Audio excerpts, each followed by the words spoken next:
Thank you, Hugh. Good evening, everybody. Welcome to the London Stadium. At the Bowling Ground, 3 miles away, the West Ham fans were known for making visitors feel unwelcome. It may not be perfect, this overly spacious athletics arena adapted for football, but it has provided the supporters with a couple of good nights against Chelsea. But as returning hammer Frank Lampard leads his team out tonight, he will probably get the best reception he's ever going to get here. Silence. West Ham have caused him and Chelsea one or two issues since he left in 2001, most notably back in November. But petty squabbles are not the order of the day. Chelsea are Champions League chasing and can go third this evening, and West Ham United have a massive chance to get themselves out of trouble. A win tonight will take them 3 points clear of the relegation zone after Bournemouth's capitulation at home to Newcastle United. The two teams are out on the pitch in front of us. West Ham United decked out with those light blue shoulders and claret bodies and shorts. They'll attack the goal away to our right in the first half. It's a brand new kit for Chelsea, all in blue. Good evening. We are underway at the London Stadium. An evening kick-off in July normally means the business end of a World Cup or European Championship, but this is the Premier League and a capital clash that means so much at the top and bottom of the division. Live and exclusive and inclusive on national radio, it's West Ham and Chelsea, live on TalkSport. And Stuart Pearce, who made 50 appearances for West Ham in a 2-year spell, played in the same team as Frank Lampard. I wonder how he will approach it, feel, coming back here at an empty West Ham ground tonight. Well, they'll be desperate for the 3 points, that is for sure, Frank and his team, because, you know, as you were alluding to before we come on air, the chasing pack for Chelsea is getting very, very close. Wolves are on form, Man United are on form, so they'll be desperate to maintain the gap in the Champions League places. And Leicester, of course, dropping points again today.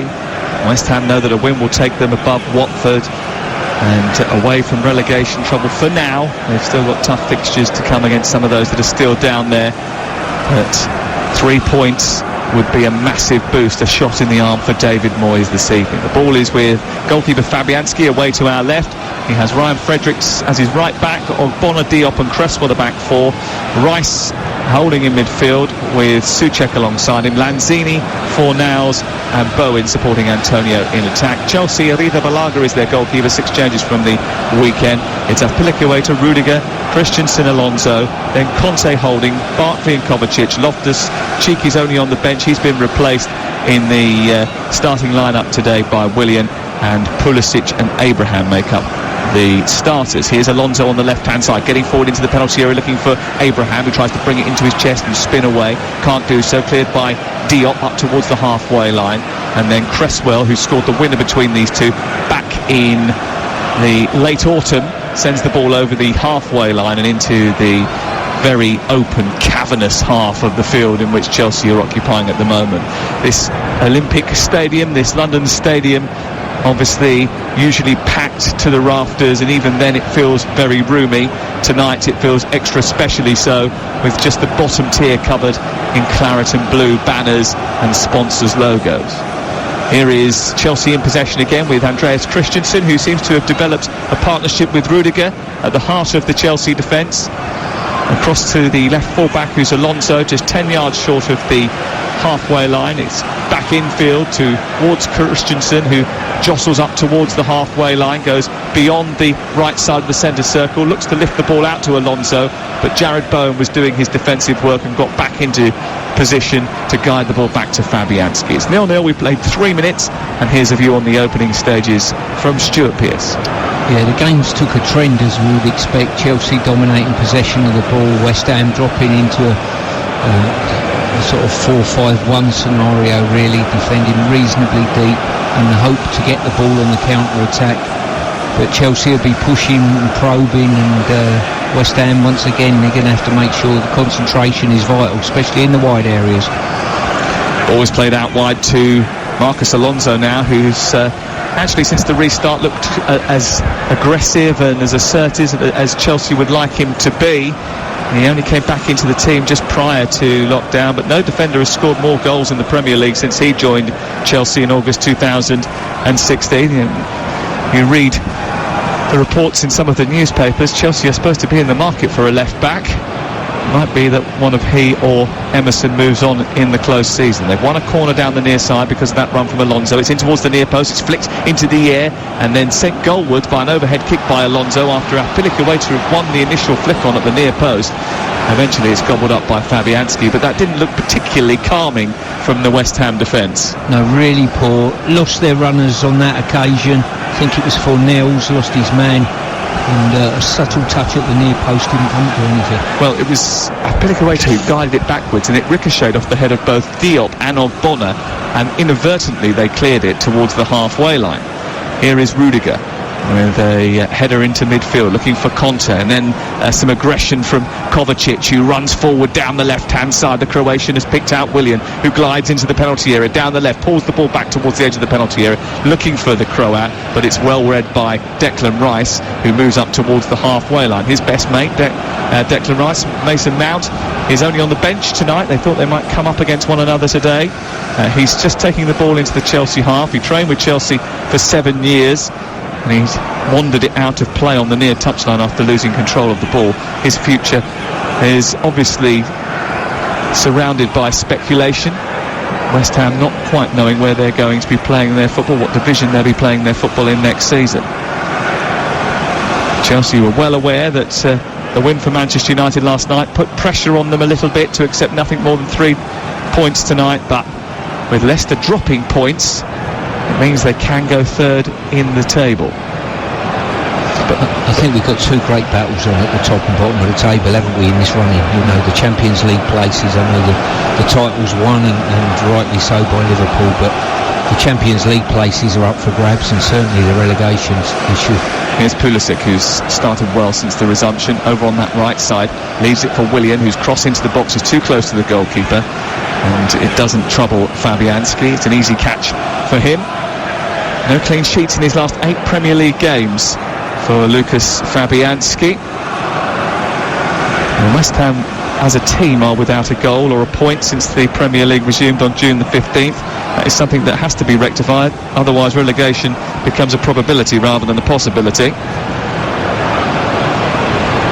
No Sebastian Haller in the starting 11 tonight again for West Ham United. He's not even on the bench because of an injury that he picked up during the lockdown period. I'm not sure he's the answer to all their problems, but what he does, Haller, is give Antonio the opportunity to play on the wing rather than down the middle. You know? Here is Christensen for Chelsea. Just over the halfway line is Barkley. Sends it wide over to the right, where it's collected now by Azpilicueta. Chelsea putting a bit of early pressure on West Ham. Haven't yielded a chance yet, but they've got some joy inside opposition territory up until now. Their restart's certainly been pretty brighter than most. 3 wins from 3 over Villa, Man City and Leicester City so far. Here's Azpilicueta again, midway inside opposition territory. Just in front of the centre circle is Kovacic. Then Pulisic, the American, just drifts into an inside space before moving it wider out to Alonso once again. Chelsea camped inside the West Ham half as Pulisic goes through the legs of one defender, Fredericks, and then tries to outwit Declan Rice. Bowen comes in before it can be released to Alonso, and the ball is cleared to the halfway line. I've got to say, even at these early stages, Sam, Chelsea are finding it far too easy, even with a West Ham team camped in with 10 players behind the ball, finding it too easy to go into feet and find pockets of space. And as you said earlier, they've had some good opportunities down the side to get crosses in, and they just haven't found the right one as yet. Here on the halfway line is Christensen, back from Azpilicueta all the way to Arrizabalaga, the goalkeeper, who has the lowest save percentage of any goalkeeper in the Premier League this season, that has made 11 plus saves. I think if Chelsea had their way, they would switch him out in the summer for Jan Oblak of Atletico Madrid. There are rumours that Chelsea have been trying to do a cash plus player deal to bring arguably one of the world's best goalkeepers into the club. I think they thought that's what they were getting when they spent 71.6 million quid on Arrizabalaga. I think they should well and truly believe that at 71 million. It's just short change for you, isn't it? Well, it used to be in the good old days. Especially now, all that money you're saving on haircuts. Yeah, that's a good point. Rudiger infield to Christensen, up towards the left side of the centre circle before it's prodded on into the path of Alonso. Alonso back to Rudiger, and Chelsea just happy to be composed in possession. Actually, they haven't looked brilliant in any of the first sections of the matches they've played up until now. The drinks breaks have come at a rather poignant time for Chelsea. They've had a major influence on what's happened next. They weren't very good in the first half against Leicester on Sunday afternoon, live on TalkSport. Here's Conte, forward towards Barkley. Barkley takes it on, goes past Bowen, and then moves down towards the left. A yard in from the touchline is Alonso. He needs some help, and on the halfway line he's got it from the German international Rudiger. Rudiger across to Christensen. Christensen slides down the side of the centre circle, feeds Willian, who looks up and sees some space for Azpilicueta, whose crossing is always very good, and he gets into advanced positions well.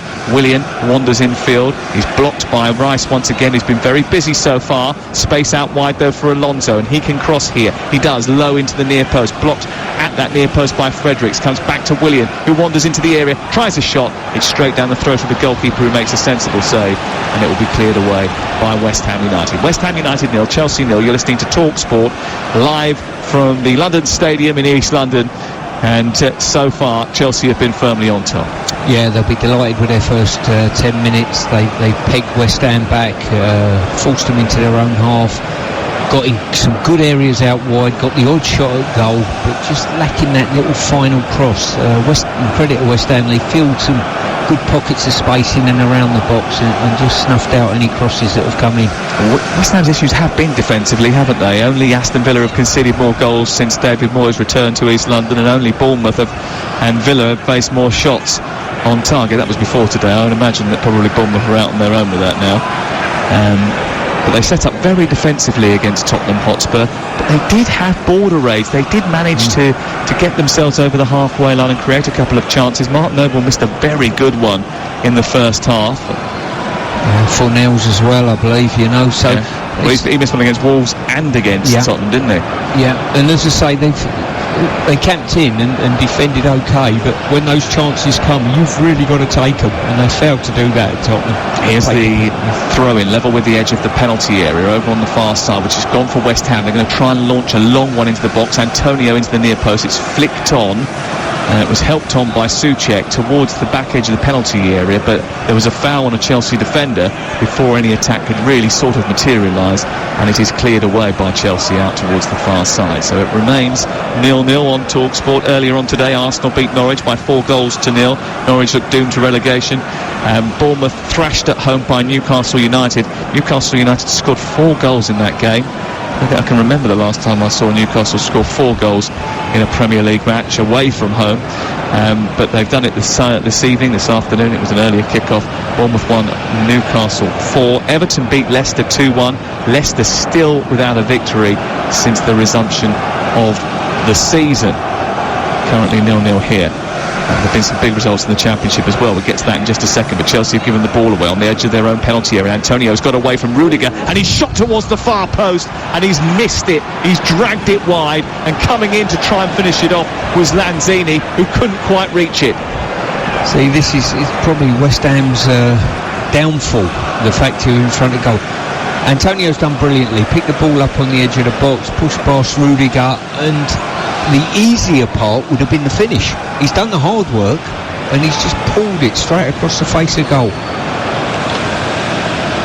Lanzini was coming in at the far post, sliding in. David Moyes thought that was certainly going to at least hit the target. It didn't, and Chelsea were a little bit lucky, and they're giving the ball away again here as they try to play out from the back, and on comes Mikel Arteta towards the ball. He has to be stopped by Willian, and then Chelsea in the end just kick it long and up over the halfway line, and it goes all the way through to Fabianski.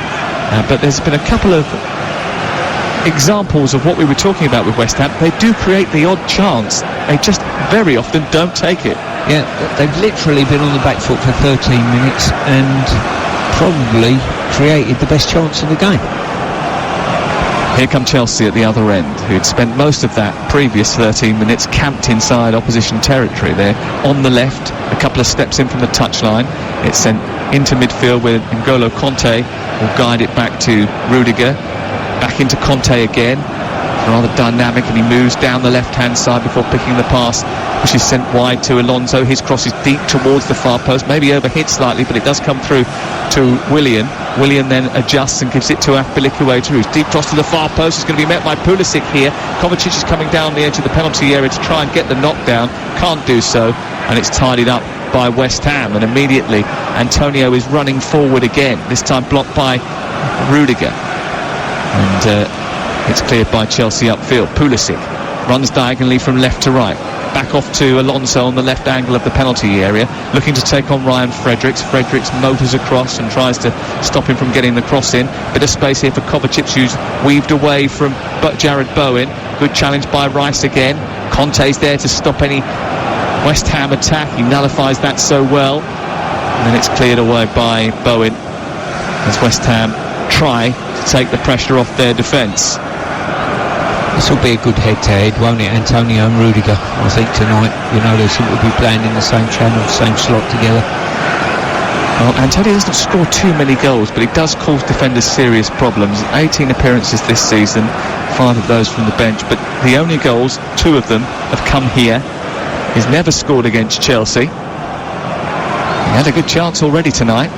Here is Willian, out wide right. Azpilicueta fancies chances against Cresswell. He knocked it past him and then went to run onto his own ball. It was cut out by Cresswell, who just manoeuvred his body in between ball and man, and it's cleared up towards the halfway line. Here's Christensen, dabs it away from Antonio, who read that and sent it back into midfield. Here's Souček as West Ham turn it over. They now move down the right with Bowen. Bowen running into the right corner of the field, being chased by Kovacic.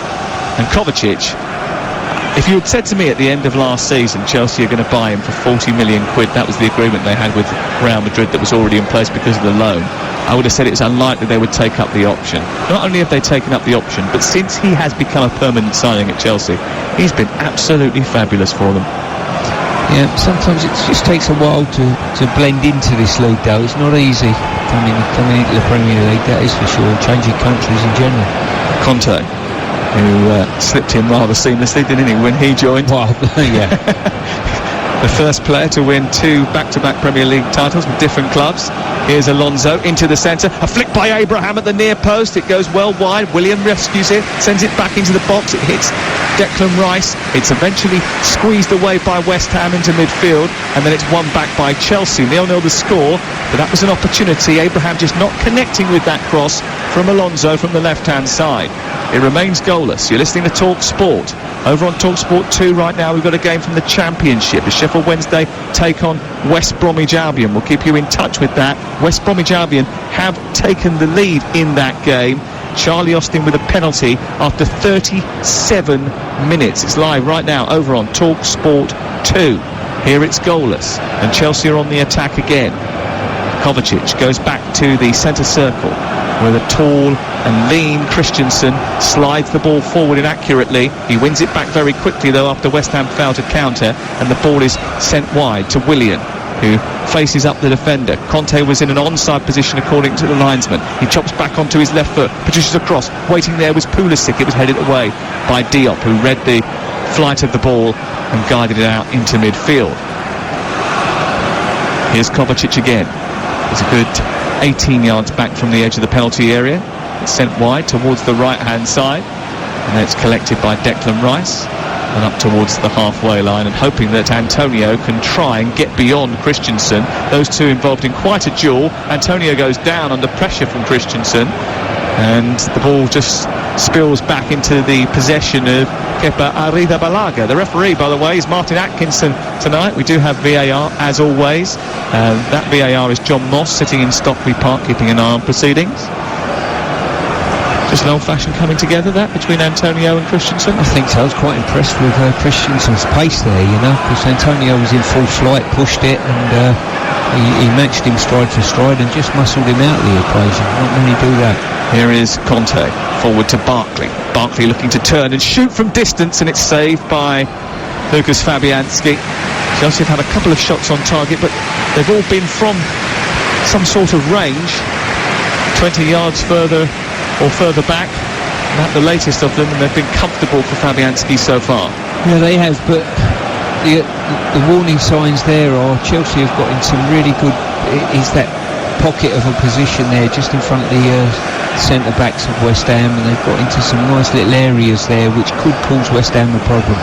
Elsewhere in the Championship earlier tonight, Preston were beaten by a wonderful Wayne Rooney free kick away at Deepdale. Birmingham beaten at home by Huddersfield. Good news for them because they move further clear of the relegation positions. Nottingham Forest have cemented their place in the playoffs. They're 7 clear of Derby in 7th position after a 1-0 victory over Bristol City. And that game between Sheffield Wednesday and West Brom continues on TalkSport 2. Here's Abraham into the penalty area, leaves it for Pulisic, who curls it towards the far corner and misses the target.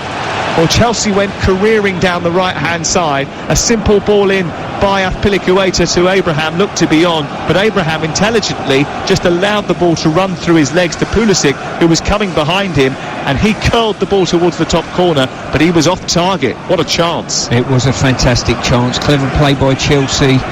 It was Lanzini who decided that he didn't want to track Azpilicueta all the way back, and Chelsea are getting plenty of room on the width to slide the ball out there. And when the ball come in, there weren't enough West Ham players in and around the ball, threatening the ball. It's a straightforward shot, wasn't it? Under no pressure whatsoever. Well, that was an opportunity for Christian Pulisic to extend the best scoring season of his career. 8 goals already, and it has been an interrupted one. He has the most goals of anyone 21 or under in the Premier League this season. He has come out of lockdown flying. And you would have expected, I'm sure that Frank Lampard would have expected to see that nestle in the top corner of the net. That is a good, very, very good opportunity. That's a bad miss in my world. You've got to hit the target there. His angle of approach to the ball was perfect. Everything was ideal. It was well worked, wasn't it? It certainly was.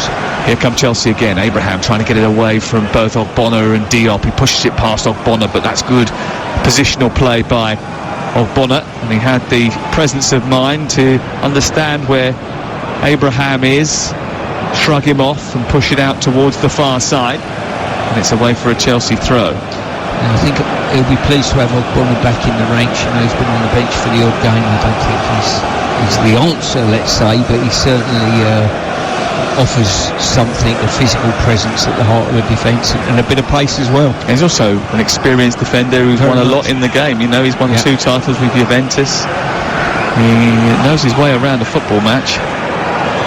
Here is Pulisic, midway inside opposition territory for Chelsea, attacking the goal away to our left-hand side. It's with Rudiger, then wider left to Alonso infield to Kovacic, and then here is the diminutive N'Golo Kanté, who plays it back towards Christensen, who's about twice his height, I think. Out wide to Kovacic. Kovacic moves, plays it infield, doesn't manage to squeeze it beyond Kanté, plays it actually into the back of Pablo Fornals, and it allows West Ham to break, and that was a poor ball by Kovacic. And here come West Ham with Antonio down the right, just trying to trick his way beyond Christensen, just overran the ball, and it slips behind onto the claret carpet behind the goal away to our right. And there is the first drinks break of the evening. 22.5 minutes played here at the London Stadium, and it is West Ham United 0, Chelsea 0. West Ham have had a good chance with Mikel Antonio after 13 minutes getting inside the penalty area, taking advantage of a bit of a Chelsea mishap at the back. Christian Pulisic has had the best Chelsea chance, and he knows it. He's looking skyward, knowing that he should have put his side 1-0 up just moments before this interval. It is TalkSport, live at the London Stadium. Remember, we've got live commentaries all week. 11 more commentaries to come on the TalkSport network over the course of the next 4 days. Tomorrow night, Hull against Middlesbrough kicks off at 5. Commentary on TalkSport 2 with Mark Wilson and Neil Redfern. Friday night, the playoffs in League One start, the semi-final first legs. Jim Proudfoot and David Connolly will be at Portsmouth against Oxford. Fleetwood against Wickham is straight after that. The commentary coming from Ian Danta and from Chris Iwelumo. And then on Saturday, 2 12:30s, Norwich Brighton and Derby versus Nottingham Forest. 2 3 o'clocks, Manchester United and Bournemouth and Leicester against Palace. At 5:30, Stuart and I will be at Wolves against Arsenal, and Chelsea-Watford follows that with Alex Crook and Matt Holland. Sunday's busy too. You're listening to West Ham versus Chelsea, 0-0 on TalkSport with Now TV. Don't forget you can watch West Ham versus Chelsea live right now with the Now TV Sky Sports Pass for just $9.99. Search Now TV. And we are just about to get underway. We talked about these drinks breaks, didn't we, and how influential they could be to teams. I know that some teams, when they're finding their rhythm, don't like them, but other teams, and Frank Lampard in particular, has used them to refocus his team during matches. We saw that last Thursday and on Sunday with him. Well, certainly their game against Leicester, I thought Chelsea were awful early on against Leicester, and they pinned them right back, and it probably wasn't until the half-time period, that the half-time interval, that things changed slightly. But I think both managers will be pleased to have a quick chat with their team, especially David with West Ham, I would say. Here comes Antonio for West Ham United, winning the ball, sending it wide towards the left. Cresswell with a cross into the box. Souček was arriving late. It was glanced away by Chelsea's defence, and West Ham win it back again midway inside opposition territory. Here they come down the right. Declan Rice sliding the ball into the path of Jared Bowen.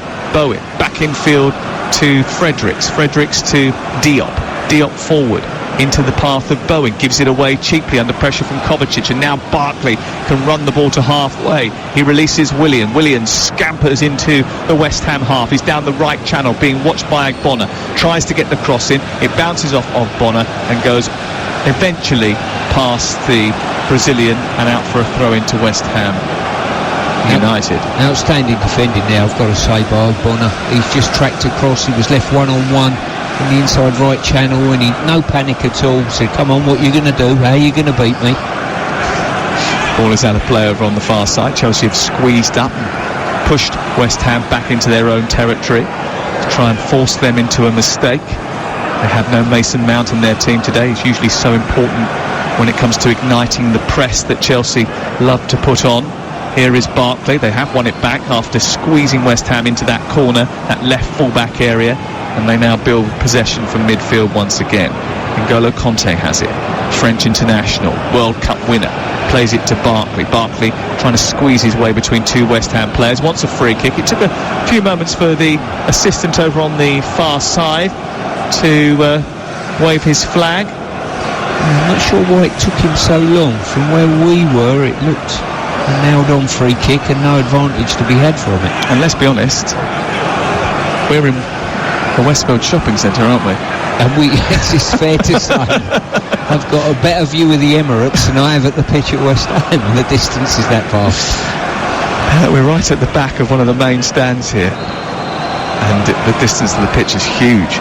Here's Willian, deep towards the far post, looking to try and get Alonso in. It comes back to Kovacic, then on to Alonso, who sends the ball back into a dangerous area. It's steered away by the ever-alert Thomas Souček, and it's out for a throw on this near side. Not that we're complaining, we're delighted to be here. We know we're very privileged to come to these football matches when you're sitting at home and having to listen on the radio, but it is surprising that we couldn't have used a different space.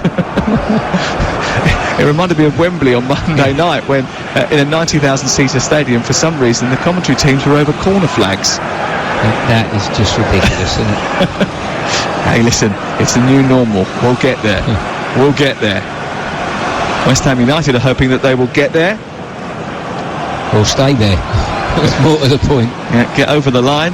The day has gone pretty well for them so far. They haven't conceded, and we've played 28 minutes. And also they will have glanced back at the results this afternoon and seen that Bournemouth have very heavily lost at home to Newcastle United. That will give them encouragement as Antonio has thrown the ball down the touchline. It's just about kept in by Antonio. But it's eventually nudged back by the German international, Antonio Rudiger.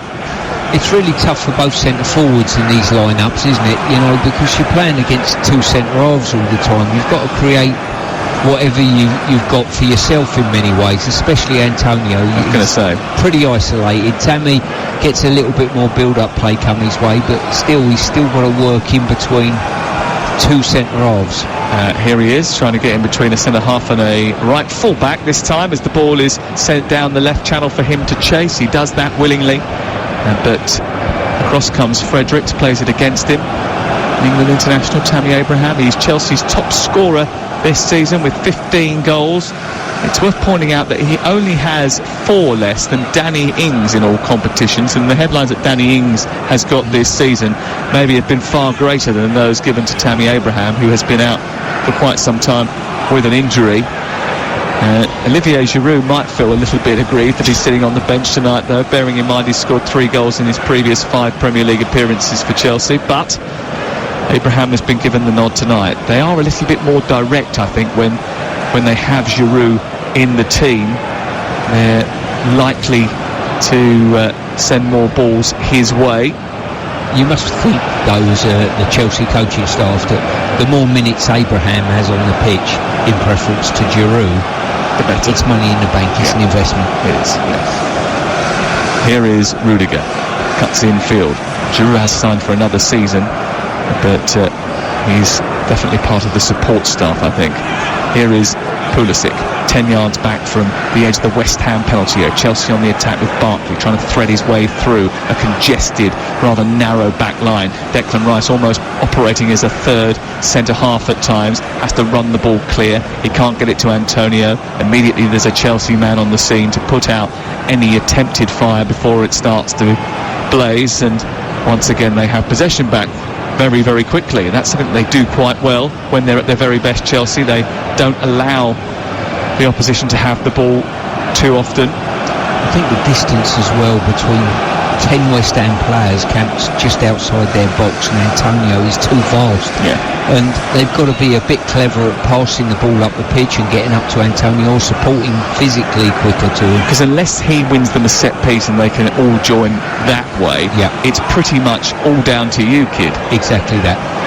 And all you do is run your own legs off, you know. And he's done brilliant there it's fantastic leap into the air to head the ball down and away from Christensen after a long raking ball forward from Fabianski. He's brought Fornals into play, and now 1 or 2 can join him in attack as West Ham look to come forward. 0-0 after 31 minutes. There's a challenge on Jared Bowen there, and that doesn't look particularly good for Jared Bowen. It was a little kick from behind from Marcus Alonso. I do hope that's not as serious as it looks. Jared Bowen's not one of those to roll around for too long. Just seen the replay of that, and as he was galloping Alonso, he's caught him with 6 of the best straight down the back of the Achilles.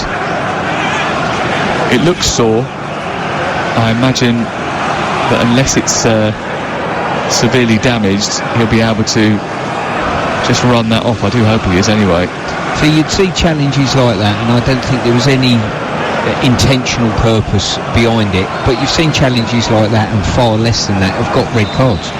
Here is a free kick which results from it. It's from deep into the centre, looking to try and pick out Issa Diop, but Tammy Abraham won that for Chelsea, proving that he's useful in both boxes. And guided it behind. I think he's disappointed that it went behind for a corner. He wanted it to go out for a throw-in. It is the first corner of the evening for West Ham United after 33 minutes. We're still goalless here on TalkSport on a day when Arsenal have got 4 against Norwich. Aubameyang capitalising on a Krul error very early, and Tim Krul didn't have a particularly good game. Bournemouth being beaten at home 4-1 by Newcastle. Everton 2-1 winners against Leicester, all in the Premier League earlier today. And look at Azpilicueta.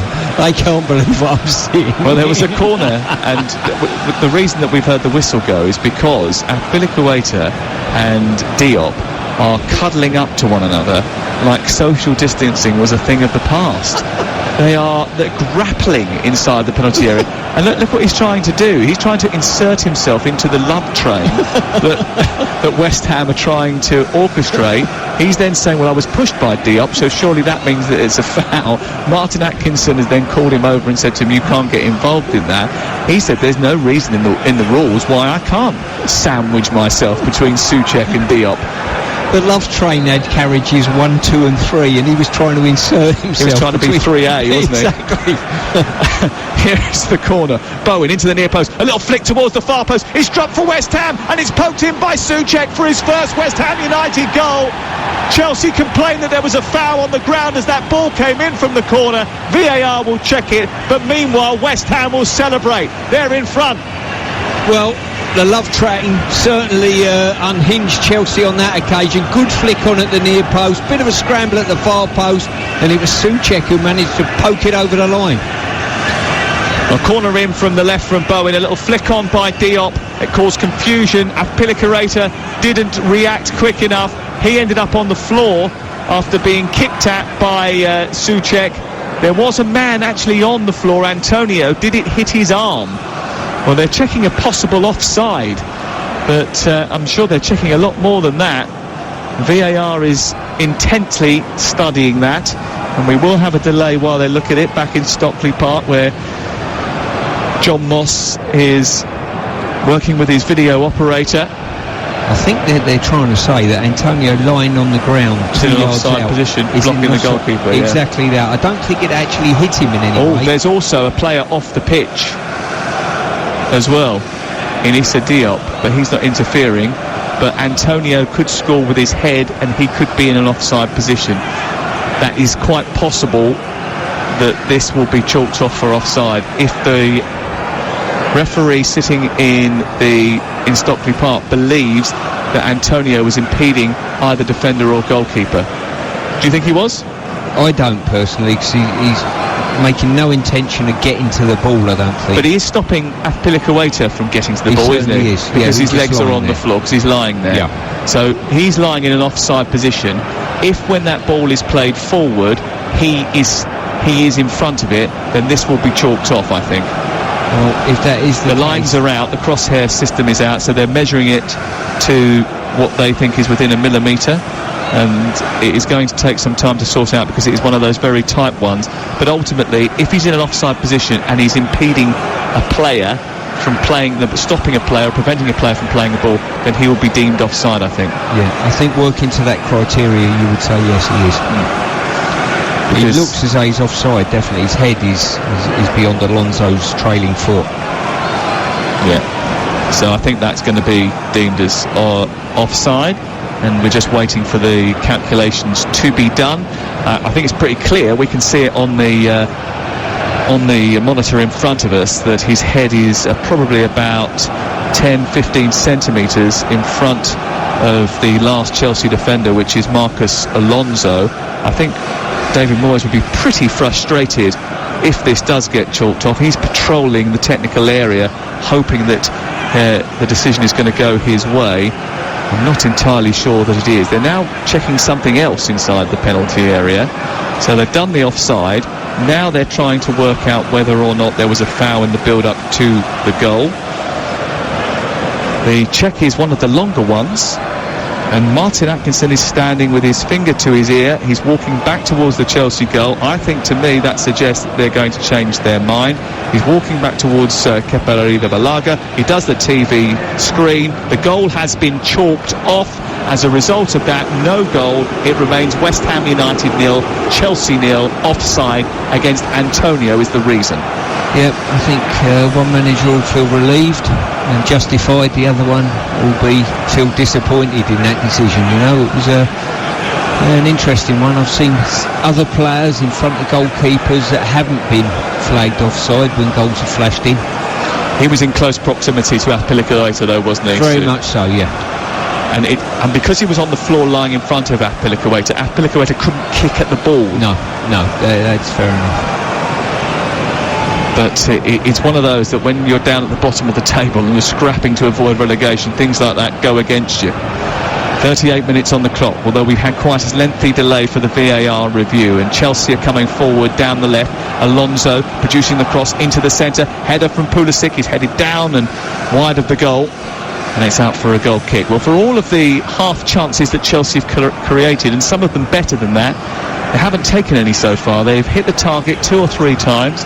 They've had a good opportunity with Pulisic, probably the best one they've cultivated in the match, and he sent it wide of the upright. And another one there where that ball comes in, he gets a header in on goal, which is, it's not a free header, but it's not the most challenged event, and he steers it wide.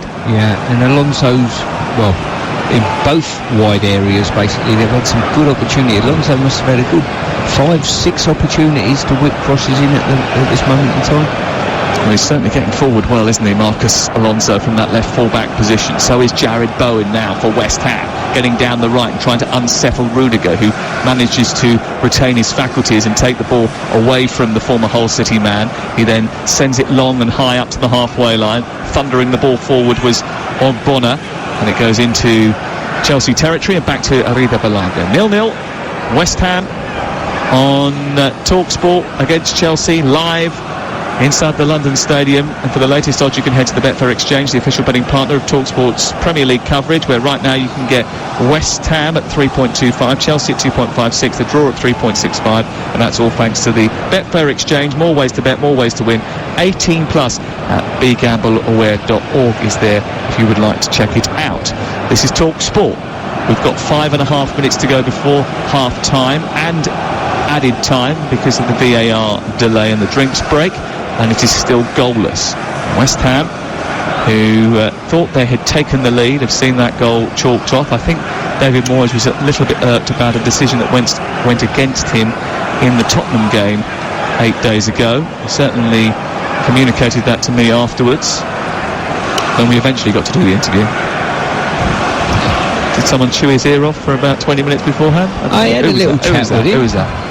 Yeah, it's all right. We didn't have anywhere else to go, don't worry. Hey, it's good to talk. Only about a 4-hour journey. Cheers, mate. Here's Kovacic down the left, in towards Pulisic, who skips away from the defender, and Diop, I think, has left his foot on Pulisic here, and he's given away a penalty.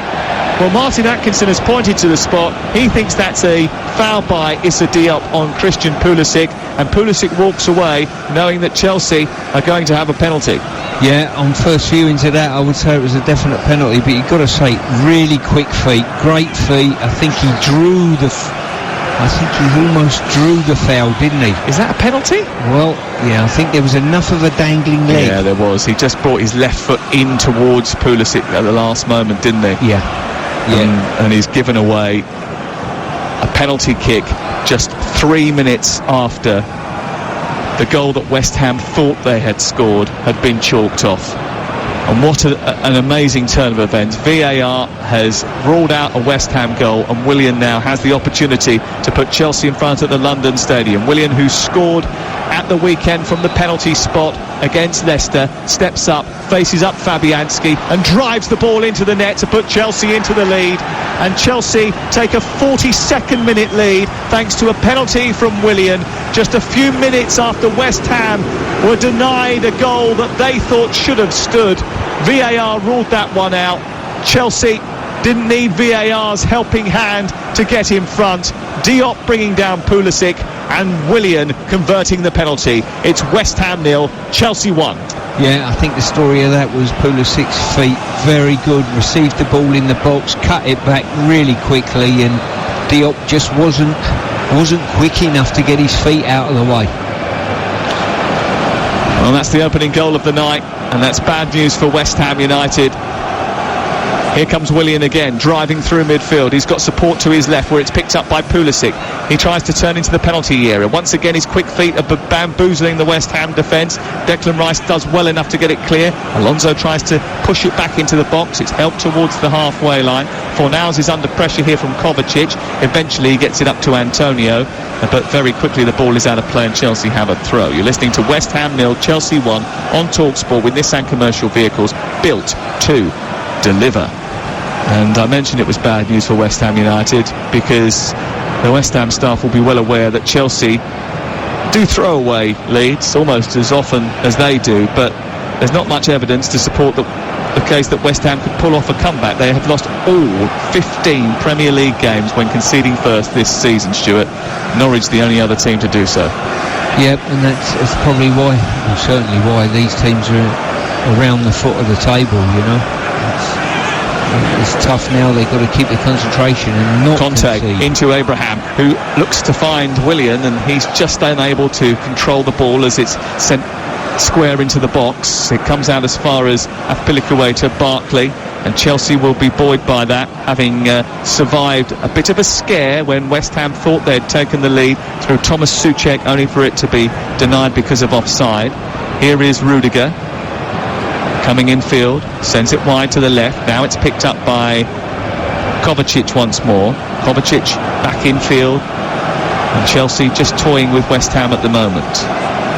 Issa Diop giving away the penalty after Pulisic danced his way towards the edge of the penalty area, and there was a dangling left foot which Pulisic didn't need too much invitation to contact with, but as we say, it was a bit of a swipe from Diop right at the end. He just seemed to just pull it back in towards the American, didn't he? Yeah, as I say, it's good forward play whichever way you look at it. Lovely ball over the top for Abraham to chase. It was only the bounce of the ball which allowed Ogbonna a bit of space to manage to clear from inside the West Ham half of the field.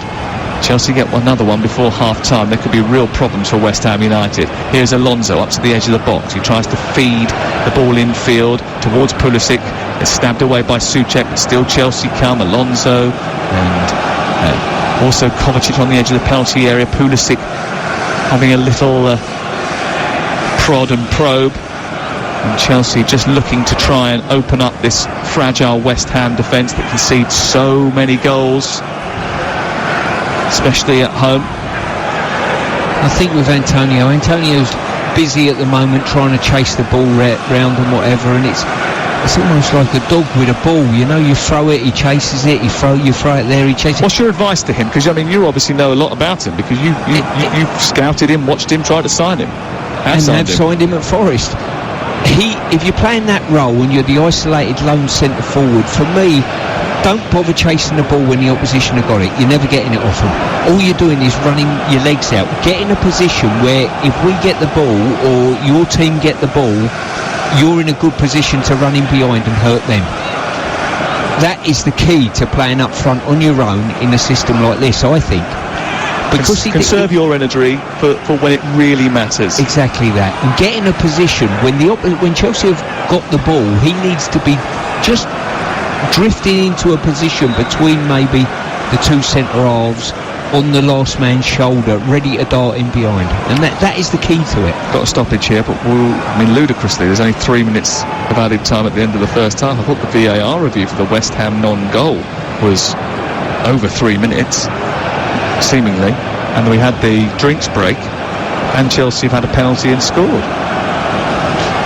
Can't get my head around that. Anyway, Declan Rice is just trying to mitigate as Mikel Antonio ends up getting himself into a spot of bother away to our left-hand side. Declan Rice was captaining West Ham United tonight. No surprise, I suppose, in the absence of Mark Noble. Here's Antonio down the right for West Ham, trying to move into the Chelsea area. He goes on the outside and just smacks the ball against Rudiger.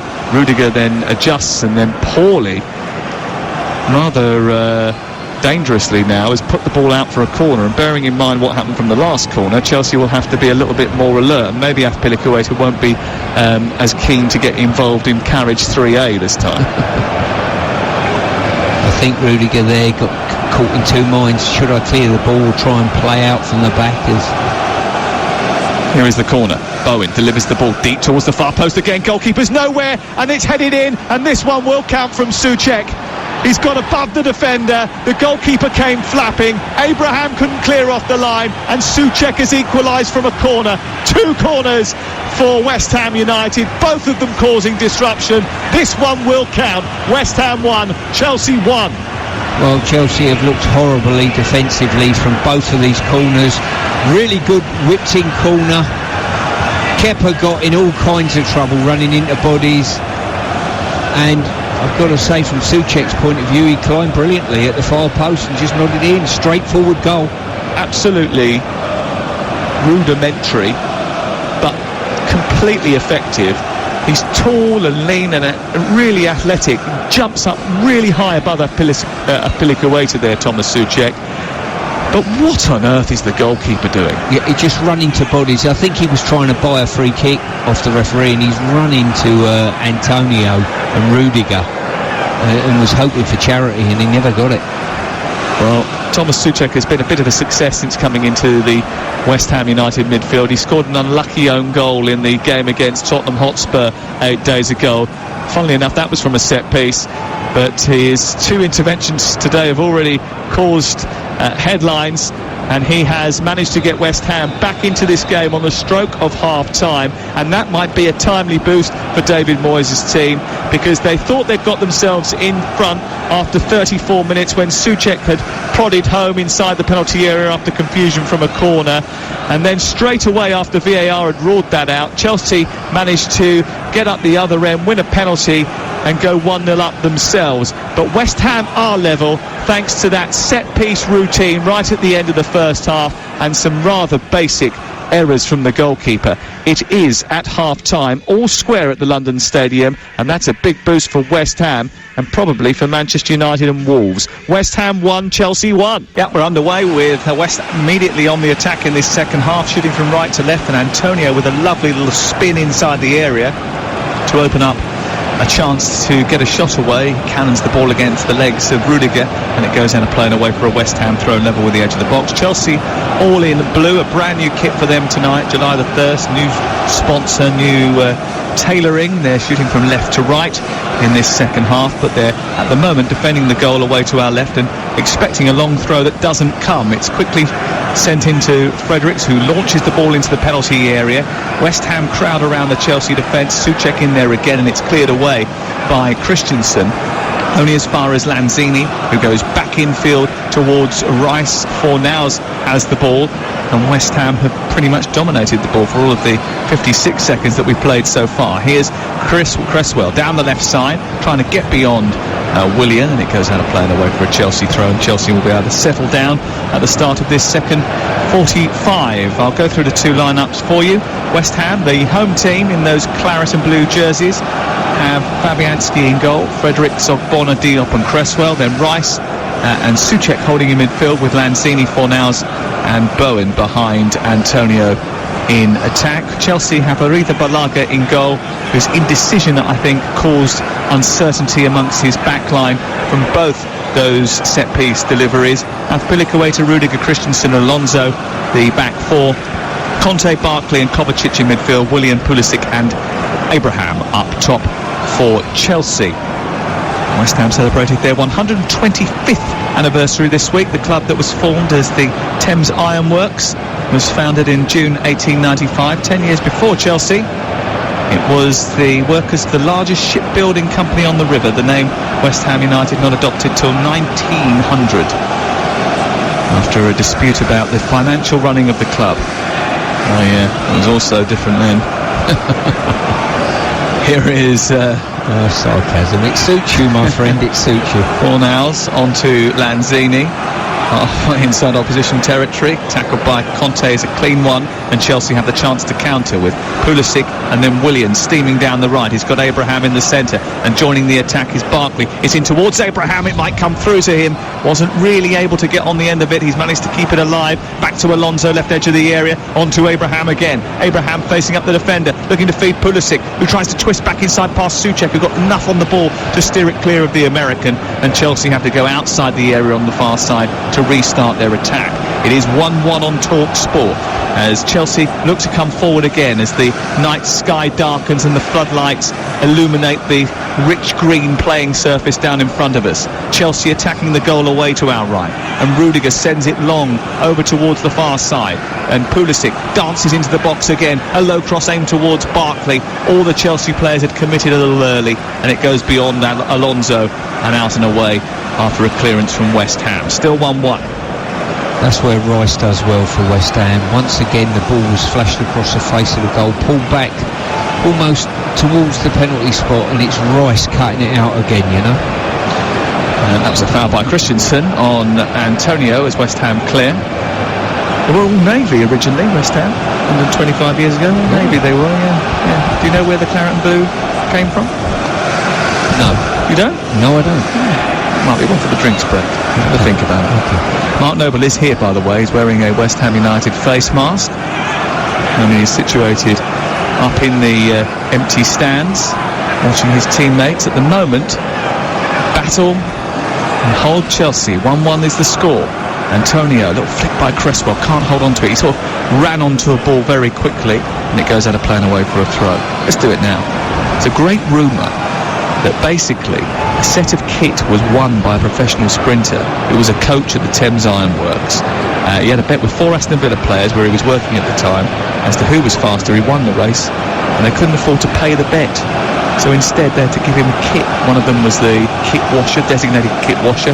Gave it to the guy who worked at the Ironworks. He took it down south, and the rest is history. There you go. So they're wearing a Villa kit, is what you're saying. Essentially, it's just a rumour. I wasn't there, obviously. Ball on the play over on the far side. West Ham United 1, Chelsea 1, and another long throw is about to be torpedoed into the Chelsea box by Antonio. It's aimed in towards the near post, dealt with by Christensen this time, and it's cleared out towards the far side. It goes out of play.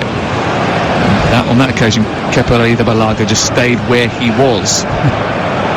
Safest bet. I'll tell you where West Ham have got to get a little bit more punch in the fullback areas. You know, when Fulham had a really good season and got promoted, Fredericks got forward, and the feature of his game was driving forward all the time. I don't think he's put a cross in tonight, has he, as yet?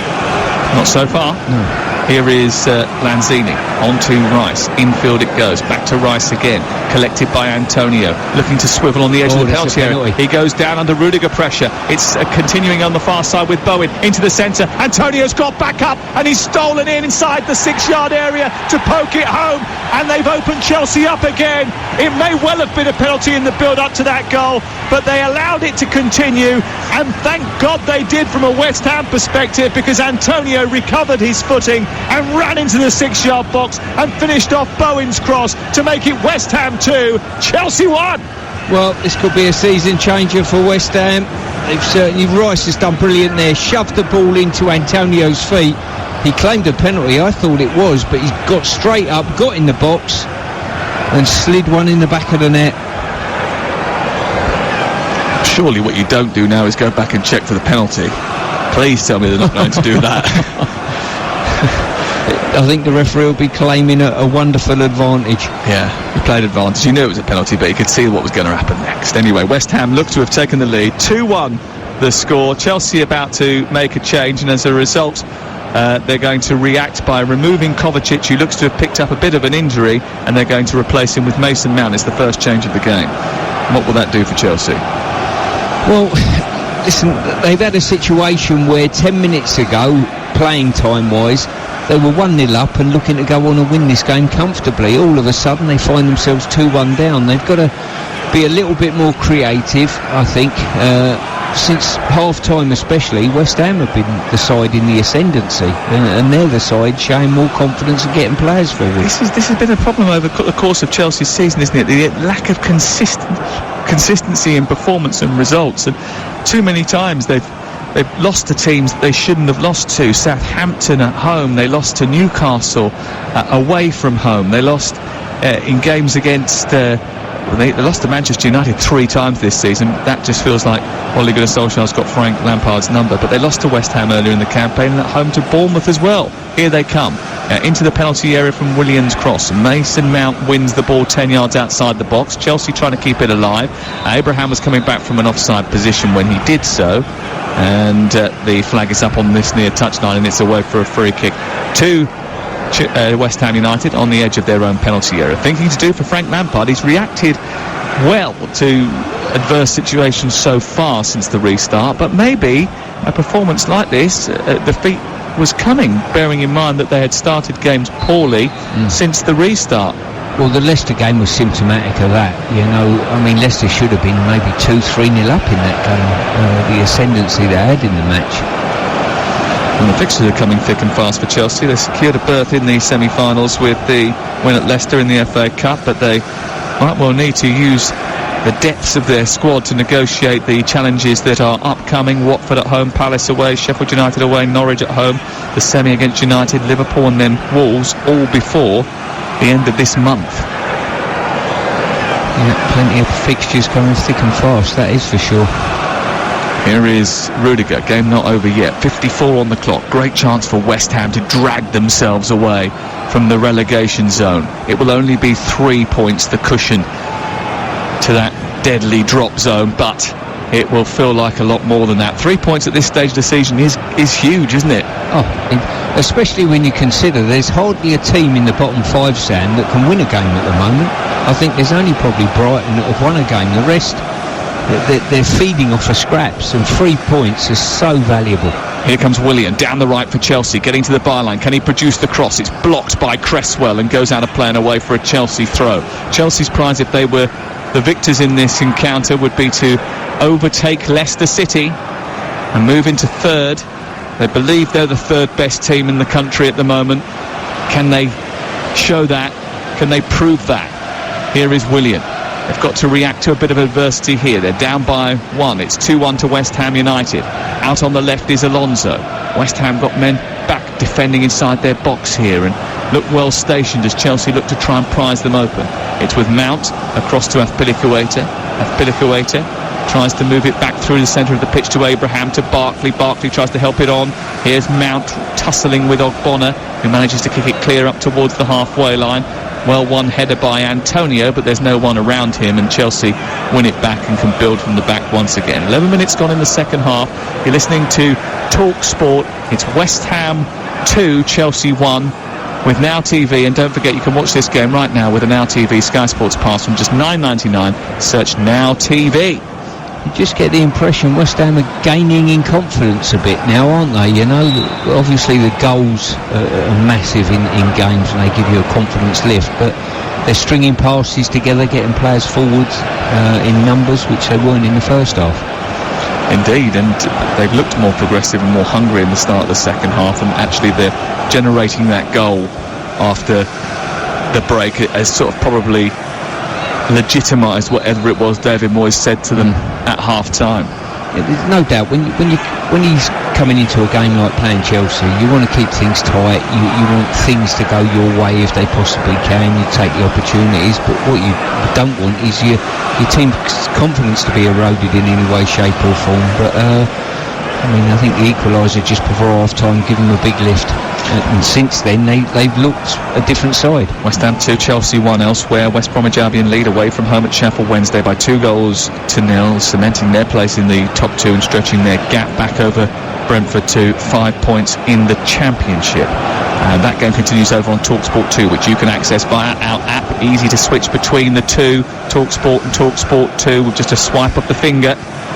Here is Abraham bringing the ball forward for Chelsea. On the halfway line is Barkley. Abraham gallops forward. On the far side is Alonso, who's scampering up towards the edge of the West Ham penalty area. Pulisic was crowded out before he could reach the ball. It bounces off Declan Rice and then ricochets into West Ham's path, and they can counter now with Jared Bowen steaming away up towards the right edge of the Chelsea penalty area. Engages Rudiger, plays it left. Lanzini's got a big chance here, and he steered it over the top of the crossbar. Picking the ball up just inside the Chelsea penalty area on his right foot. He tried to bend it in the top corner, but he got right underneath it and lifted it too high over the top of the crossbar. Yeah, it's a really good break there. It was 4 on 4, and when it's come to Lanzini, he's opened his body out. He knew exactly what he was trying to do. The execution was poor though. When you're inside the box, he's a yard inside the box, but he's got that so wrong. I mean, it must have been 8-9 yards over the bar. Poor execution. This is Talk Sport. West Ham United 2, Chelsea 1. That situation is one of those that West Ham have every now and again, that I think over the course of the season they'll look back and think, if we'd converted that, things would be much different for us. At the moment, things have gone their way in the 5 minutes either side of half-time, and as a result of that they've turned a 1-0 deficit into a 2-1 lead here at the London Stadium. Never before this season have they won a game from a losing position like that when they've conceded the first goal. Are they going to do it for the first time this season tonight? Azpilicueta has it for Chelsea, the Chelsea captain. He sends it wide towards the right, and Willian, skillful Brazilian winger, plays it infield back to Azpilicueta, the indefatigable fullback. On again to Willian, who just tries to skip down the right touchline. He's tackled by Lanzini, and then it's picked up by Cresswell. Maybe we shouldn't be surprised about Lanzini's numbers. He hasn't scored here at the London Stadium for over 2 years now. He struggled with injury over the last season or so. Only 9 Premier League starts last season, only 12 Premier League starts this season. Here is Alonso for Chelsea, the Spaniard trying to get in behind Jared Bowen, whose work rate is excellent, and once again he's managed to stop the progress of Chelsea, but it's gone out for a throw. The team in blue come forward towards the right again. It's on with Conte and then Barkley, and then switched out towards the near side. It remains 2-1 to West Ham as Christensen goes infield, finds Barkley again. Lots of gaps being plugged by West Ham, and they're not allowing Chelsea to get through. In the centre of the park, it's given to Mason Mount, who tries to pick a hole. He finds Alonso onto Abraham. He's a little bit wide, so he has to scurry out of the box, and his back pass towards Mason Mount was just far too telegraphed, and West Ham bring it clear. Rudiger fouls Antonio, free kick. Antonio's going to do a lot more of that in this game, I think. Hold the ball up, induce fouls off the Chelsea back line, and just give his defenders a breather the longer the game goes on. But you're just looking there, Chelsea will be wanting to touch more from Tammy Abrahams, maybe Barkley as well. The creative side of it has gone amiss a little bit. Well, Chelsea will have to make some substitutions soon if they want to liven up proceedings. I think that 1 or 2 are readying themselves, and we may well see Ruben Loftus-Cheek and Olivier Giroud in the next batch of substitutions. 5 available, obviously, as has been the case since the resumption of the Premier League, to make of 9 that are sitting on the bench, so you can use 5 of your 9 substitutes at 3 different junctures plus half-time. No one did use any at half-time, so Chelsea have 2 windows left. Here is Barkley, forward towards Mount. Mount inside the area, plays it behind Abraham, hacked away by Cresswell. You get the feeling there's a bit of Chelsea pressure here, and West Ham will need to relieve it if they are not to suffer a predictable fate. When it goes up to Antonio, he's either going to need some help or he's going to need a little bit of luck. He's genuine in his endeavours, but at times you've got to be a little bit cuter in your play, it's fair to say. Well, he's won so many free kicks for them already. He's done brilliantly in that regard, but sometimes when the ball goes up to him, it just bounces away, and you feel a bit sorry for him because he's up there on his own. I mean, this is a lonely place anyway because there's no one inside a 60,000-seater stadium. But he's the only West Ham shirt in the left corner of the field at times. He won't mind when he looks up at the big scoreboard, though, will he? No, he certainly won't, especially if it stays like this. 2 substitutions for Chelsea. Giroud is coming on, and so is Ruben Loftus-Cheek, and he's replacing Ross Barkley, and that's a like-for-like change, although you would anticipate that Ruben Loftus-Cheek is a little bit more silky with his skills and has an eye for goal, although Stuart and I were talking about this in the build-up to this game. I mean, both of us have watched him religiously through youth team football and unbelievably been blown away by his technical ability, skill, the fact that he just glided past everybody in those youth team games, and even when he was actually on London Palace, he did very well actually, but he hasn't been fit enough for long enough, and at the age of 24 he needs to play games now, doesn't he? No, I looked at him when we were back playing football again, and I looked at his stats, and I couldn't believe his age, if I'm being honest with you. I had no idea he was 24. I thought he was a lot younger than that. I really did, and I sort of normally judge it on the amount of games that I see these boys play. Well, he hasn't played that many games, or hasn't played enough games. Tonight, his 100th career appearance. But Chelsea hope that he will get them out of trouble, and here he is inside the penalty area trying to latch onto a William cross, and he gets a little touch on it but not enough to steer it beyond Fabianski. Chelsea still on the front foot with Alonso, and it goes out and away for a throw into Chelsea halfway inside West Ham territory. That would have been an instant impact from Ruben Loftus-Cheek. It certainly would. Great run by Willian there. Whipped it in first time.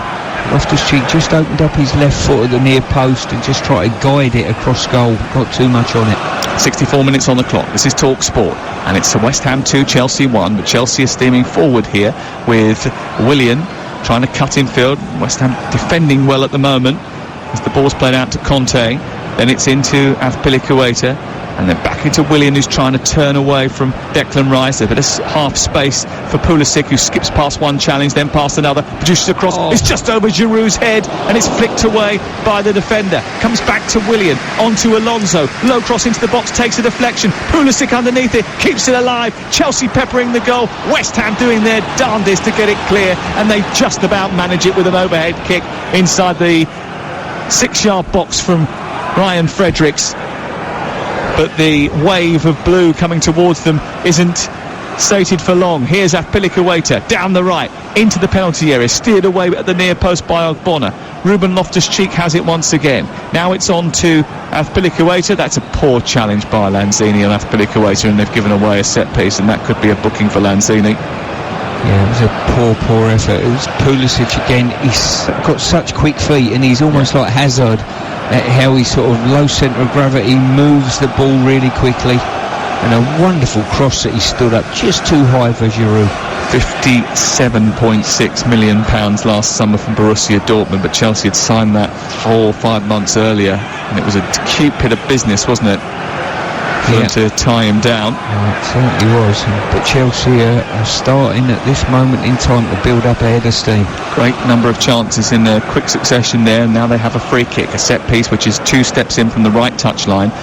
Is a good 20 yards back from the goal line, wide on the right hand side, so a chance for Mason Mount to arc this one into a dangerous area for Giroud, Loftus-Cheek and others to attack. It's aimed in towards Giroud, who gets a flicked header on it. It goes on target, but it's snatched from the sky too easily for Chelsea's liking by Fabianski, and it's cleared away by West Ham United, who lead by 2-1. Yeah, Giroud made a very late run into the box there, and it's almost hit his shoulder and just took some of the sting out of the ball. I think this could be a long 25 minutes or so for West Ham. Certainly, if they don't get another goal, it will be.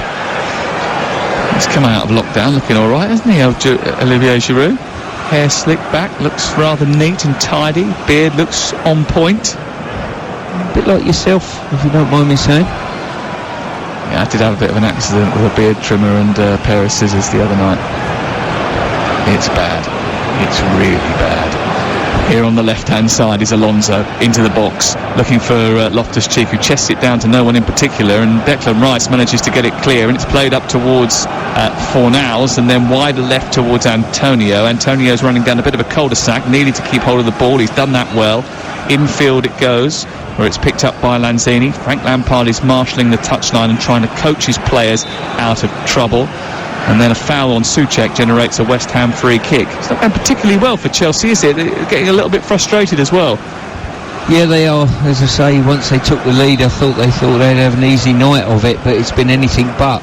And West Ham look as though they're going to make a change. And it's going to be Lanzini off. And coming on, Jack Wilshere. The lesser spotted Jack Wilshere. His last appearance was against Everton on October the 19th. Welcome back. Well, they'll need him to put his foot on the ball, keep possession and get the team up the pitch. That will be vital that he does that. Well, there's no doubt about his talent. Again, he's another one with an injury record problem, which is has been an issue for him. I don't know what Ogbonna was doing on that occasion, but he's taken the free kick and steered it straight out of play over on the far side, and that's the drinks break. I've just looked at a close-up of Ogbonna's face. He's absolutely flummoxed that no one on the right side of the pitch made an effort for his crossfield pass. It would have helped if you put it in the vicinity of someone in claret and blue, possibly. There's the drinks break. I'll tell you that we've got the phone in with Andy and Jason straight after the conclusion of this match, or definitely Andy. 08717 2233 44 is the number to call to be a part of the sports bar tonight. Always incredibly entertaining. the boys tonight. I think they had Robbie Williams on last night, so I'm sure they'll have another big name guest, or maybe they'll just concentrate on you this evening. 08717 222 3 4. And tomorrow morning breakfast back with Alan Brazil at 6 o'clock tomorrow morning, looking at all of the night's results, which have seen Leicester City drop points away at Everton this evening. That was a little bit earlier on. Everton winning by 2-1. They took an early 2-goal lead in that match before Leicester pulled one back towards the end of the proceedings, but didn't manage to equalise. Preston were beaten by Derby, Birmingham beaten by Huddersfield, and Nottingham Forest winners against Bristol City. And the other Premier League results significant at the bottom of the table. Bournemouth thrashed by Newcastle, and Arsenal winners against bottom Norwich City. The haircut that Stuart was referring to was a late night Sunday event. I'd got a bit of stick over the weekend for how long my hair had got during the old lockdown. I then decided that on Sunday night I would take a pair of scissors and a beard trimmer to it to try and tidy it up. I think I've gone for sort of Carter the Unstoppable Sex Machine look. Yeah, I can see that. Can you see that? Yeah. Good. Well, it worked then. Is it Jim Bob or Fruit Bat? Which one have you gone for? Here are Chelsea back underway with Pulisic steaming forward, and he's chopped down by Rice at the last moment when he was in full flight and speeding towards the West Ham goal, and that's going to be a yellow card for Declan Rice. Well, whilst Ricey was at full stretch there, Pulisic looks like the one who's going to create something, and the back line of West Ham was backing off, and there would have been a big problem if he'd have carried on. Currently West Ham 2, Chelsea 1. For the latest odds, you can head to the Betfair Exchange, the official betting partner of TalkSport's Premier League coverage, where right now you can get West Ham at 1.89, Chelsea at 6.4, the draw 3.1, and that's all thanks to the Betfair Exchange. More ways to bet, more ways to win. 18 plus. Please gambleaware.org. Chelsea placing down this free kick. It's 6 yards back from the edge of the penalty area. We can measure that out because of the wide, dark and light green strips that are mown into the playing surface. So we know exactly how far out this is from Fabianski's goal. And standing over it, Marcus Alonso and Willian, both free kick specialists, both with lots of goals to their name from dead ball situations. Willian puts his hands either side of his hips and then addresses the ball over the wall towards the far corner, hits the inside of the post and draws Chelsea level with a terrific free kick. It's an absolute peach of a goal from Willian. He scored the first from the penalty spot. The second was unreachable, over the wall, into the corner, kissing the inside of the post, and it's West Ham 2, Chelsea 2. Fabianski's lined the wall up, covering his right hand side, and he's just taken a position in the middle of the goal. And I tell you what, it's a great free kick, but that's the side he should be covering. He's expecting Willian to go up and down over the wall, and he's given himself too much to do. Great free kick though. I mean, it's so far towards the corner, it's in the inside of it hits the inside of the post. Yeah, it doesn't come inside the width of the goal until the last possible second. Yeah. It's such a good free kick. And Willian has drawn Chelsea level. And listen, every time we're together, I'm saying just go for the side the goalkeeper's supposed to be covering, you know. And the goalkeeper's done your work for him. That little half step he took before it was taken has just enabled him to have too much to do. Well, Chelsea were threatening. And now with 18 minutes remaining, they're back on terms and threatening again with Pulisic on the edge of the area, shooting low towards the goalkeeper's right. It's just wide. Oh, it was an absolute peach of a shot.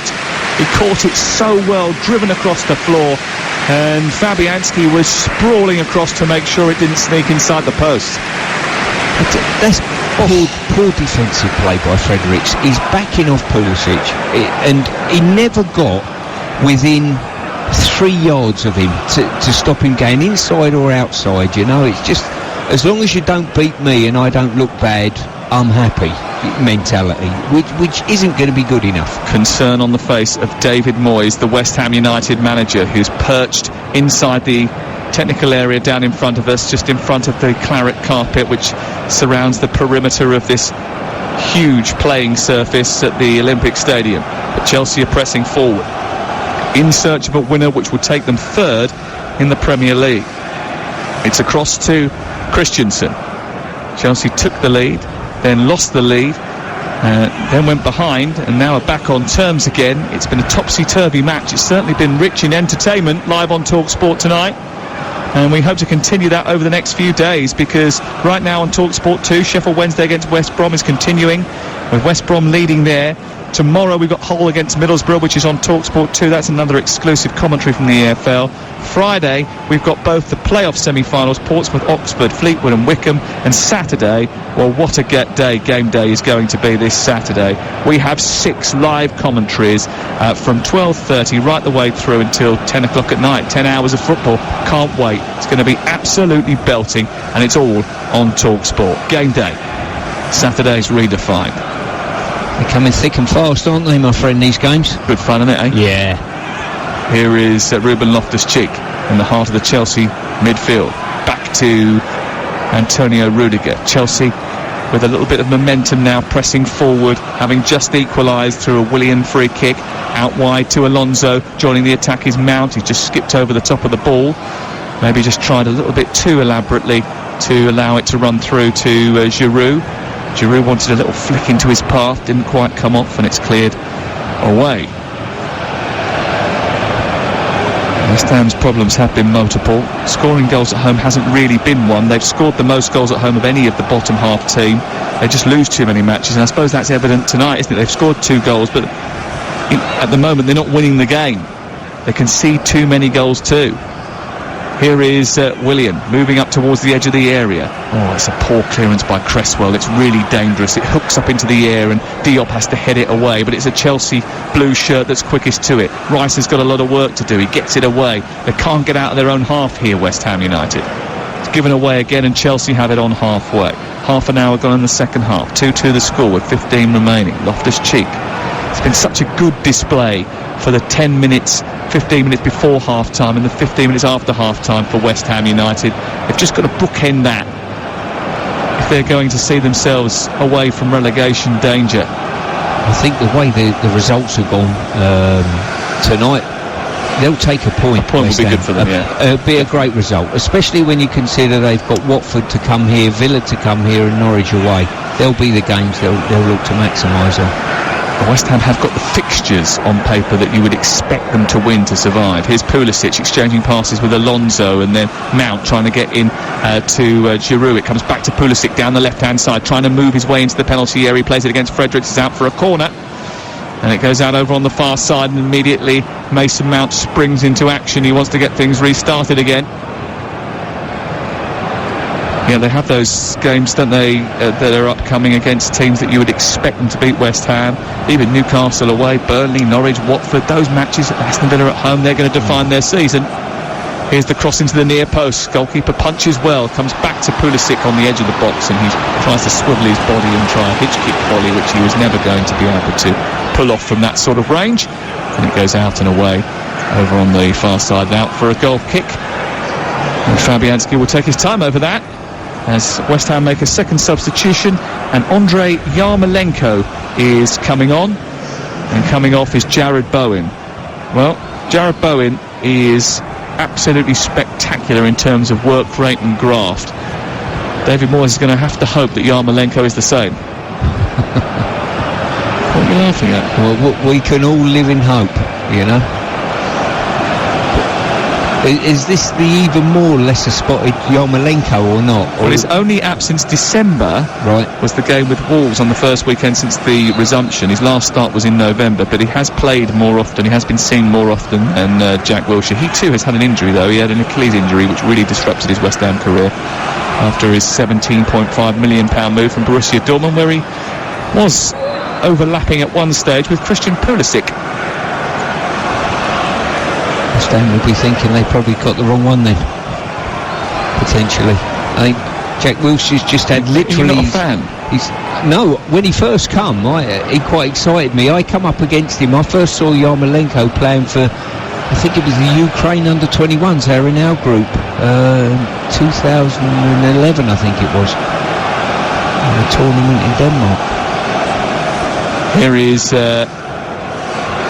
Fornals working it wide towards the right, and Yarmolenko now has the ball. He's weaving his way to the edge of the box. He sends it to Fredericks, then wants it back again, gets it back, tries to take on Alonso on his left foot, stops the ball, sends Fredericks down the right. Fredericks produces a cross, it's deep towards the far post, it's headed by the defender.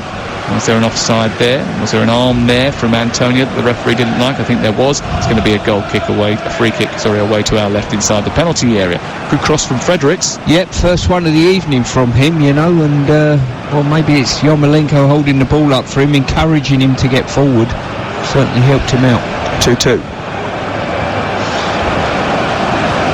Chelsea will know that the job is not done yet. They tend to concede quite a lot of late goals, and they've conceded more goals this season at this stage of the campaign, only twice before in Premier League history, which shows you how porous they are, bearing in mind that in the early 90s when you were playing, Chelsea were finishing 13th, 14th when they were having a good season.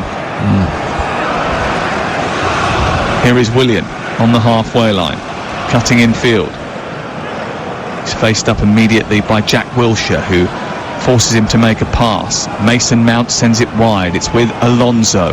Pulisic makes a diagonal run. It's ignored and it goes back to Mount midway inside the West Ham half. They're on the attack here, Chelsea, with Willian. He moves towards the edge of the area. He motors down the right. He finds Azpilicueta, who's crossed into the box. He's aimed towards Giroud. It's flicked away by Diop. Good defending by West Ham United. Picked up by Yarmolenko, and he scoops the ball infield. It's hacked away by Fredericks up towards the halfway line, and then Antonio, who wanted a free kick, isn't going to get one, and Chelsea build again.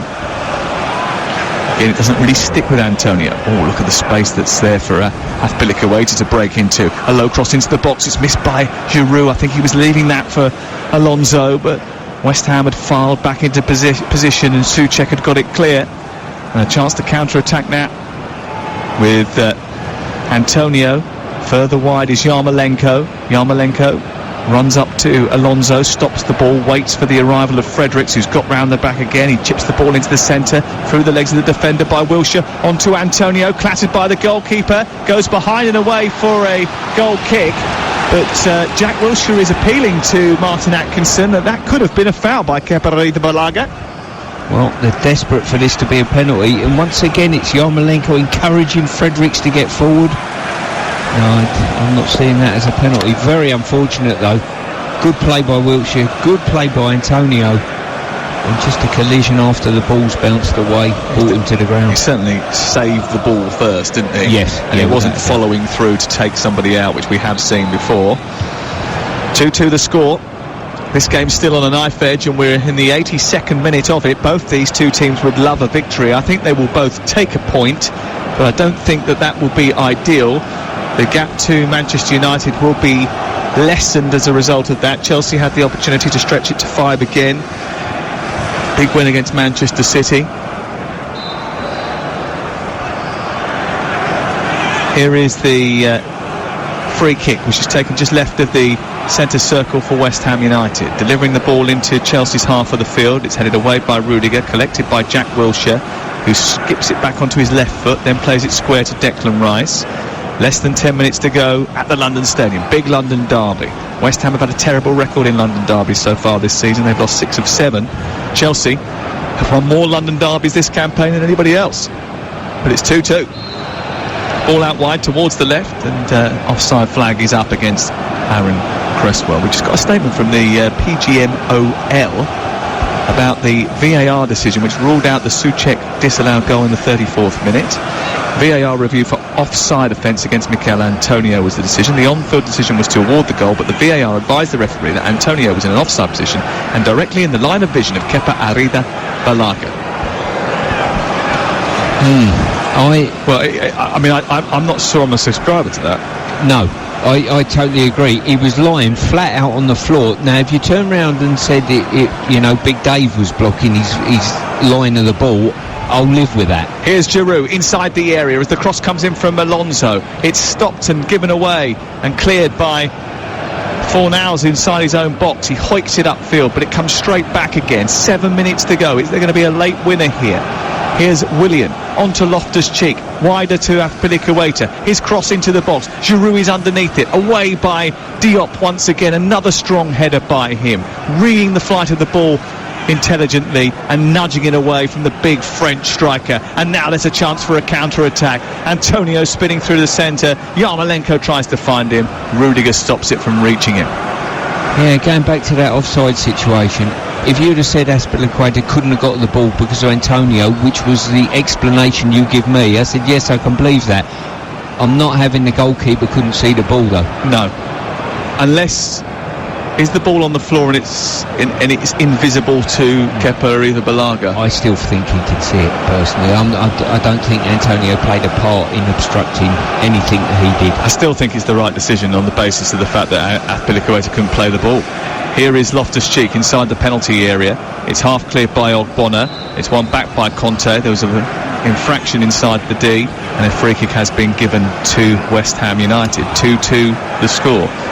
Even so, the very fact that they've had to clarify that decision means that they're not entirely convinced about why they've made the decision, or they're not entirely... They know that there's a bit of argy-bargy about it. Yeah, it's subjective.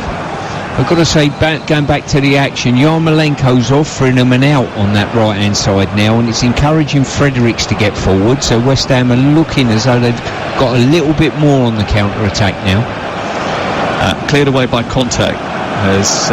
West Ham lose the ball once again, and Pulisic is driving forward for Chelsea, but he hasn't got much support.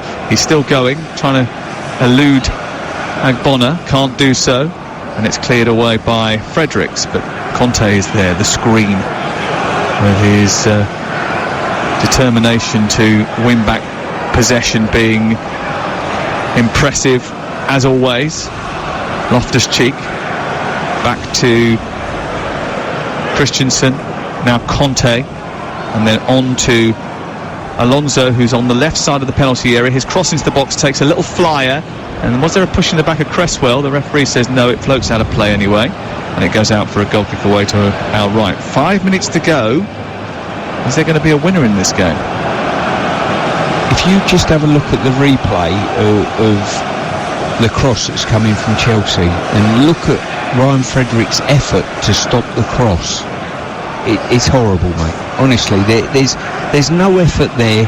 He doesn't want to go near anybody with the ball in case he gets beat, so he stands off them. And by standing off them means that they can pick a pass at will. You know, you've just got to do better than that. Well, they're going to struggle at right back, aren't they, if they don't use Ryan Fredericks, because there's not too many other options. He is the option. It is just Fredericks. Well, they've got Ben Johnson, haven't they, the young fullback who's only 20 years of age. I think he's quite well thought of. He's actually the nephew of a terrific defender, Ben Johnson. He's the nephew of Paul Parker. Is he really? He's sitting 4 or 5 rows in front of us. Here's the cross from Azpilicueta into the box on the right side. It's headed behind and away by Yarmolenko, and it's a Chelsea corner with 3.5 minutes to go. And the tension just starting to rise a little bit inside the London Stadium. I think West Ham feels that they've got to see this out. I think it'd be quite deflating if Chelsea were to score a winner late on, and you can see by the look on David Moyes' face that he's concerned as Chelsea line up a corner. Mount in towards the near post. Alonso with a header which is not very good. It goes over the top of the crossbar and out for a goal kick away to our right. And then Fabianski just takes a swig of his bottle and amble back onto the claret carpet to pick up the ball and take as much time as possible, knowing that the longer he takes over this goal kick, the more chance it is that West Ham go away with a point, and it will be the 3rd time in 7 Premier League meetings that these two haven't been able to be separated. There's something about Chelsea that just stirs the emotions in the West Ham squad, the West Ham unit everywhere, the supporters, the staff. I remember an assistant manager at some stage, and I thought they were going to get some points, deciding to kick a ball into the stand to waste a bit of time. It's all hands to the pump in these derby games. You know, and your feet and hands were both used on that occasion, if I remember. You caught it and then tried to give it back, I think was your phrase. You just weren't very good at doing it. That was your excuse anyway. Exactly. I would fully expect the opposition's technical team to do exactly the same. 2 minutes to go before the end. This is Talk Sport. Chelsea have only won once here, and dropping points will invite pressure from Manchester United come the weekend when United entertain Bournemouth on Talk Sport and Chelsea play Watford on Talk Sport. The race for the top four is hotting up nicely, and we have it covered from dawn to dusk tomorrow on Saturday when game day takes control once again. Timo Werner and Hakim Ziyech joined Chelsea today officially. Maybe they will be able to add a bit of consistency to this group, but they will have joined expecting Champions League football. Here is Conte, deep inside the West Ham half. Is there another chance coming here? Azpilicueta up towards Giroud. They haven't created too much, Chelsea, since getting the equaliser from Willian, the free kick, which was perfectly executed. A chance for a counter-attack is on here. Antonio has sent it to the right, and Yarmolenko's onside. He cuts in past the defender. He fires home, and he surely fires West Ham United 3 points clear of the relegation zone. A wonderful counter-attack from West Ham. Inside the London Stadium, the bubbles blow into the sky. The bubble machine is on full revs, and so was Antonio and Yarmolenko as they broke away into the Chelsea half and steered West Ham United on course for a famous victory. It's West Ham 3, Chelsea 2. Well, Yarmolenko's offered them something a little bit special. Antonio, great hold-up play, and he released the ball just in the nick of time. He was onside, and you knew as soon as Yarmolenko got it, he's coming inside and unloading one, and Rudiger let him do it. Yarmolenko in the 90th minute of the game has surely secured 3 points for West Ham. It will be the first time this season that they've conceded the first goal in a Premier League match and come back to win one. And David Moyes fist pumps, turns around, looks at the empty stands and drives his arm into the sky, because he knows that West Ham United are 4 minutes of added time away from a gigantic, a massive 3 points, Stuart Pearce. Yep, it certainly has. I think I've got to say he's got his substitutions right tonight, David. Yarmolenko certainly had an impact in the game. And as I say, Chelsea have got it all to do to get back in this game, get an equaliser, and it's about concentration now for West Ham. It's a magic moment for Andrei Yarmolenko. So often he's had to watch from afar as West Ham have toiled in the Premier League. But tonight he may well be the catalyst to them surviving, because a 3-point margin at this stage of the season with the fixtures that they have got to come is huge. It's so significant, and Bournemouth's day has just gone from bad to worst. It certainly has. West Ham have put so much pressure on now on the other probably 4 teams that are in big trouble. Not great for Watford either, who are in action against Chelsea on Saturday. Not great for Chelsea, because they've seen Leicester drop points today, being beaten away from home, thinking they can challenge for third position, and they found themselves now throwing away 3 points at West Ham. It always seems to happen against West Ham. These derby games, though, the London derbies, they are a bit special, I've got to say. They are.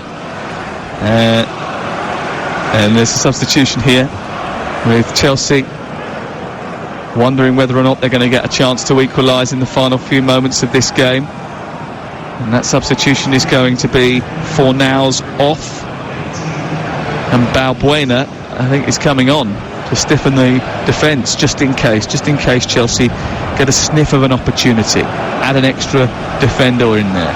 West Ham had lost 6 or 7 derbies in the Premier League before today this season, but with their survival on the line and Chelsea in town, they have made a cracking start to the run-in.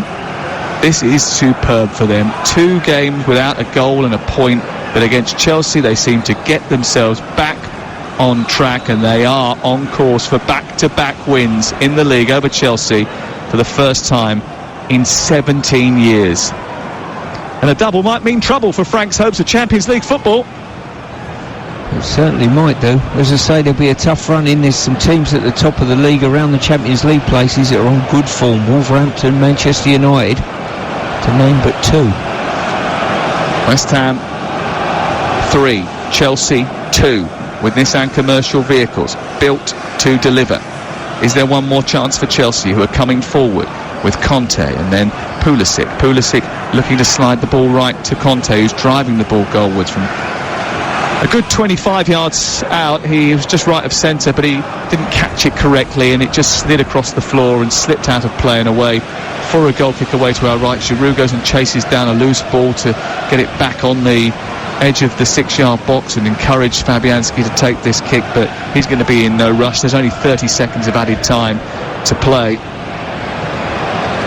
and certainly Fabianski's not going to encourage his team to do anything other than keep it as far away from his goal as possible. David Moyes is about to register only his 3rd win as West Ham manager in the Premier League, and it could be a momentous moment as this season reaches its climax on TalkSport. It'll certainly be a massive game for West Ham, a massive result, no doubt about that, and it's put some big pressure on those clubs around them. Well, Watford, Aston Villa, Bournemouth, they've all got huge jobs to do, but West Ham's fixtures are much better than theirs on paper. Doesn't necessarily mean that they're always going to win them. When you look at West Ham's form, they're not exactly reliable, but this might give them a significant boost at just the right time. Wilshere chasing the ball into the corner, maybe he can give them a significant boost at just the right time as he returns to fitness and plays his part. Yarmolenko has certainly given them a big injection of optimism tonight. Kick is cleared by Kepa Arrizabalaga, and that roar, that feral roar you can hear in the background, is one of absolute relief and joy that West Ham United have managed to secure all 3 points at a crucial part of the season. And after coming out of the restart blocks quickly, Chelsea, chasing Champions League football for next season, may have just seen their hopes of a bronze medal hit a hurdle at the Olympic Stadium. West Ham's fight against relegation has had new life breathed into it thanks to Andrei Yarmolenko's 90th minute winner, and only a 2nd win since January the 2nd. There will be more work to do, there will be more bends to navigate, but this will give West Ham hope that when they reach the finish line, they will still be in the Premier League. A thrilling game at the London Stadium has finished West Ham United 3, Chelsea 2.